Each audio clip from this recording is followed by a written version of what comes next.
Hello and welcome back, everybody, to Skyrim Guides, where we learn how to have fun, kick ass, and chew bubblegum. In this guide, we'll just take a look at the skills, so all the skills in the skill tree, the ones that they use, and I'll explain which ones are good, which ones are bad, and we'll just go from there. Alright, so let's go ahead and take a look. Let's jump in to our skills.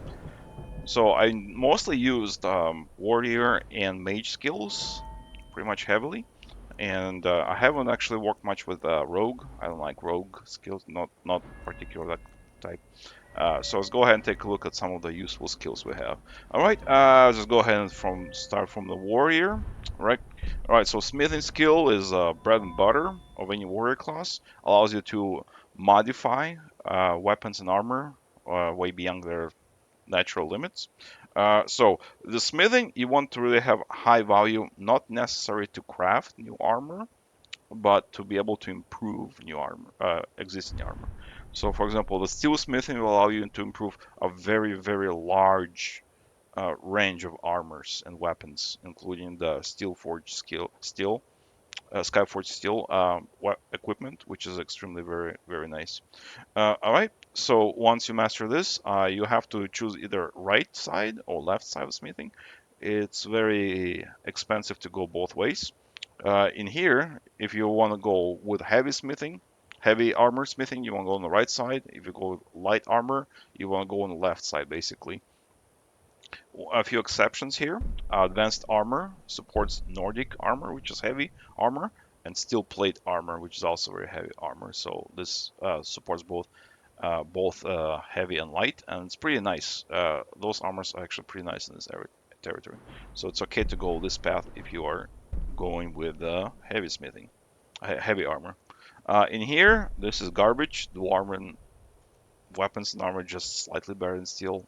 Totally garbage. Orcish weapons are bad. They're worse than I believe they're worse than elvish elf weapons over here. So elven weapons are actually pretty nice, and they're actually better than orcish weapons. However, their armor is slightly better than the plate armor. Um, all right, ebony is pretty nice. And Daedric has the best armor, so very important. It has the best armor in the game. And Dragon armor, it has both light and heavy armor. So Dragon armor, heavy armor, is the second best in the game. Dragon light armor is the best in the game, and Dragon weapons are also the best in the game. So other than heavy armor, Dragon equipment is the best. Okay, arcane smithing is very important. If you have enchanted weapons and you want to improve it, absolutely important. All right, so that's smithing. All right, now we have choice of heavy or light armor.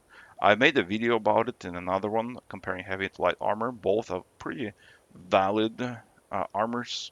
Just because you're a warrior doesn't mean you have to go with heavy armor. Generally, Nords go with light armor. All right, if you do have go heavy armor, the ones that you really, really want to have, naturally the ones that increases your armor rating. And this one is your holy grail, basically, of heavy armor. This one allows you to make the heavy armor weight nothing, and not slow you down. So basically removes all the penalties of a heavy armor. So this is the one you absolutely want to work towards too. Now, also, if you're using a helmet, which I don't, but if you use a helmet, you definitely want this one to get a 25% bonus armor. Okay, this is lame. This is good. And again, if you're using a helmet, you want to get this one to get 25% bonus armor. However, I never had to do this because, like, even though I don't wear any helmet, I can go and quickly take a look at it, I guess. Uh,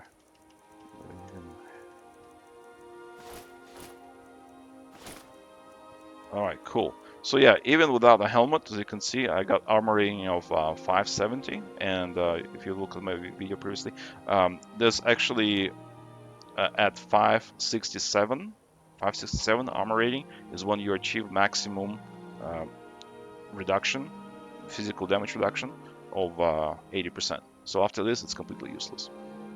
So even without helmet, we reach that. Okay, block completely useless. Just don't bother with it. Just lame. All right, with two-handed and one-handed, both of them are pretty versatile. One-handed start out a lot heavier right at the beginning of the game. One-handed, two-handed weapons do a lot more damage than one-handed weapons. Again, I made a video about this in detail. All right. However, as you progress more and more in your smithing career, one-handed weapons become significantly better and better. The one-handed weapons become better and better at the faster rate than two-handed weapons, and eventually they're pretty close to catching up to it. All right. With two-handed weapons, you only have to invest in barbarian. Don't bother with anything else. You can look at wiki and according to Wiki, those three different types of improvements and stuff, they only affect your base damage of the weapon, not your total damage. And your base damage of the weapon is actually very low, significantly lower. So all of those other skills are very, very lame. I only chose this skill specifically for a chance of decapitating your enemies, which makes really nice cinematic of you chopping their heads off. It's insanely kind of cool to look at. So I only got this perk just for this, but all the other perks are completely lame in here. So the same with two-handed, with one-handed. So with one-handed, you only want to invest in this one, and if you want to do dual wielding, which is pretty cool, you also want to invest in this one. So this one will make you attack up to 35% faster with dual wielding, which is a very solid build. I don't like it, but pretty solid build. So those are the only two skills you want to invest in one-handed, and all the other ones are lame, just a waste. All right, I never got much into archery. However, this one is very important. Get it as early as possible to be able to zoom in on your targets so you can shoot them from very far away. Yeah, and also in slow motion. Pretty vital for an archer. I find it very frustrating without those two skills. However, I'm not really into archery much. All right, light armor. Again, I covered another video, but yeah, it's pretty cool. The coolest thing I like about light armor is that you can have stamina regenerating very fast if you're just wearing all light armor. Eventually, I think it's very nice perk of light armor. Just means you have a lot more stamina to go around with. All right, I have not worked with anything rogue. They're all kind of lame. However, I would say this perk is very useful. Assassin's Blade perk. Yeah, so this one perk is very overpowered actually. So sneak attacks with dagger now do 15 times more normal damage. This also bundles adds on to with the Brotherhood, the Dark Brotherhood gauntlets, which give you an additional times two sneak attack damage. So that actually multiplies with this perk. So if you're using a dagger and you're using one of the Night Brotherhood, Dark Brotherhood gauntlets, your total dagger damage will be 30 times its normal damage, 30 times. And when I say normal damage, that again means base damage. So not what you actually do damage with a dagger, but what the original unmodified damage of the dagger is. So it is incredibly very powerful perk when combined with the gloves of the Brotherhood, the Dark Brotherhood. All right, lockpicking is complete garbage. Just don't bother with it. It's just lame. Entirely lame. I've never done that. It's like there's so much treasure in the real world. I don't know why people would spend time pickpocketing people. It's just lame. Just there's so much treasure. Just go out and explore, get a lot more treasure. Speech also very lame, not necessary. As you level up higher and higher in the game, you get so much money. Like this is basically to gain more money from vendors and stuff. Like right now, even though I spend a fortune on trainings, as you can see, I have a lot of gold, and I don't care. Just like even though I spend a fortune training my smithing skill and etc. It's still there. As you level up, you get more and more money, so it's completely becomes completely useless skill. So don't bother with like this three. It's just all about making more money, and it's just ridiculous. Skyrim already has so much money. Never got much into alchemy because it requires a lot of googling and researching recipes. Yeah, never got much interesting. Illusion magic is very interesting. It allows you to control people, to calm them down and make them more aggressive towards everybody. Kind of really cool to basically control people. The only skill that is worth looking at is quiet casting. With this skill, you can have all your spells are completely silent. Kind of very neat for a sneaky character. So that is the only perk that's really worth something. It depends on you, of course, if you like illusion magic. All right, conjuration magic is the one particular one is this one. Bound weapons do more damage. That's very useful if using bound weapons. I made a video about using bound bow, which is very good. So if you're using bound bow, you definitely want to invest in this. Yeah, so you have the bound sword, bound uh, double-handed battle axe, bound bow, and bound dagger.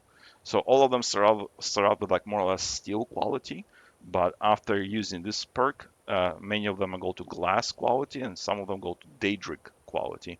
So with this perk, your bound weapons are as good as many of the weapons you find in the game.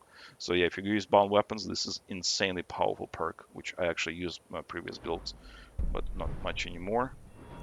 All right, destruction, very important here. Basically, you have to choose between flames, increasing your fire spells will do damage, frost, or shock. So yeah, it's very difficult choice. Um, so basically, in Skyrim, most of the creatures and Nords, including, they have very high cold resistance. So this is a poor choice in Skyrim. However, in the Dragonborn expansion, Solstheim, you go there, and most of the enemies are actually resistant to fire. So you can't invest entirely in fire because you go there and everybody's resistant to fire. Shock, however, there's only one creature that is resistant to shock damage, which is the Storm Atronach, which is pretty rare. So that's the only thing that's immune to shock. Nothing else is really resistant or anything like that. So this is the one that overall, if you just want to do something that hurts everybody equally, nobody resists it or anything, this is an overall good one because nothing can resist it, but nothing is also vulnerable to it. I would just recommend just specializing in both frost and fire. In that case, you just switch according to whatever your enemies you're fighting with. You can switch between frost or fire. So just I would recommend selecting those two. All right, although these three are lame, don't bother with them. They do such minimal damage, just crap. All right, moving on. Oh, also do not get this one. Preferably not. It does 10% more damage, but it will consume like 50% more mana or something. Yeah, it consumes a lot of extra mana, but doesn't do much uh, effect. This one, however, is very useful. So, and this one will allow you to stagger with every hit. So yeah, it's very important for a mage character. All right, restoration, your bread and butter, of course. Again, novice restoration. You're gonna do a lot of healing in a game, so make sure to really get into restoration magic as early as possible. So you want to get this one as early as possible, and as soon as you can, you meet the requirements, you want to get this one as well. Okay, so with this one, you want to upgrade to your spell, your healing spell, fast healing. So this is your bread and butter. It's requirement for every class. You have to heal yourself a lot in the game. All right, some of the other really cool ones here. This one allows you to regenerate magic at 25 fast. Like even though you're not a mage, it's a pretty nice bonus. Like 25% faster regeneration mana is very good. Especially if you have Atronach Stone, which lowers your mana regeneration. This kind of helps a little bit to recover that. Very useful. All right, and the other spells here: regeneration, 100% required. Healing spells are 50% more effective. Requirement, base requirement, you have to have it. Period. And respite also helps restore stamina. So that basically allows you to sprint indefinitely, because anytime you run out of stamina, you just heal yourself and you get back to full stamina, keep on running. By the time you run out of stamina, your mana would have regenerated. So this pretty much allows you to sprint on your voyages indefinitely, and you'll end up actually moving faster than a horse. Like with this spell allows you to traverse Skyrim faster than a horse. Oh, another little spell over here, Necromage. All spells are more effective against undead. The funny part, you can be undead too. So if you become a vampire, right, you are now considered an undead. So all the spells you cast on yourself are also more effective to you. So very, very, very interesting thing here. All right, alteration, by far the most useful magic. It's useful for every character class. The things that are particularly useful here is this one, magic resistance. So just by putting 3 points here, you get 30% magical resistance for life. Perfect, absolute perfect. One of the best skills in the game. Make sure to invest in this if you are want to grind through alteration magic. And the second most useful skill is Atronach, and gives you additional 30% spell absorption. All right, it does require maximum alteration. However, with combined with Atronach Stone, which gives you 50% spell absorption, with this one you have the maximum 80% spell absorption. Makes you pretty much immune to magic. That's what it means. All right.